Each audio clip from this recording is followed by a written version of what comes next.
The jazz composer and pianist Dave Brubeck has died at the age of 91. His experiments in rhythm and style helped win millions of new jazz fans around the world, and his 1959 album Time Out, which included the iconic Take 5, became the first jazz album to sell more than 1 million copies. Our arts editor Will Gompertz has more.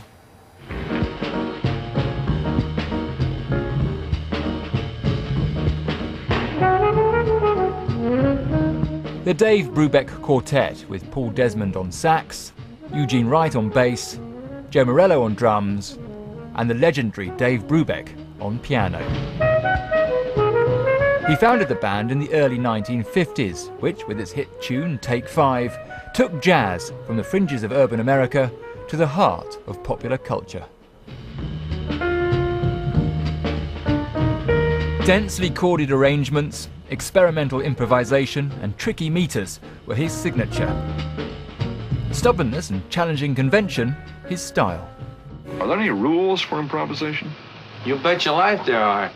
And the rules in jazz would just scare you to death. They're so strict it's pitiful. Just break one of the rules and you'll never end up in another jam session with the same guys again, believe me.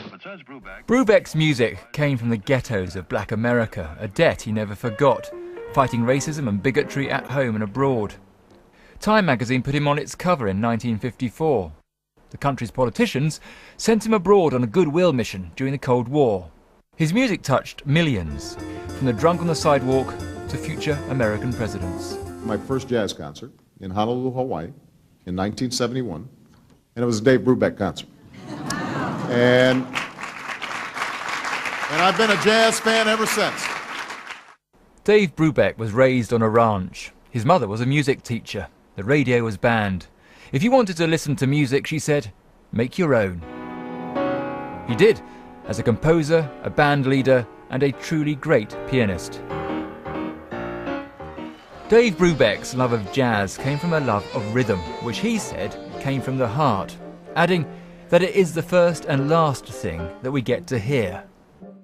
The sound of life.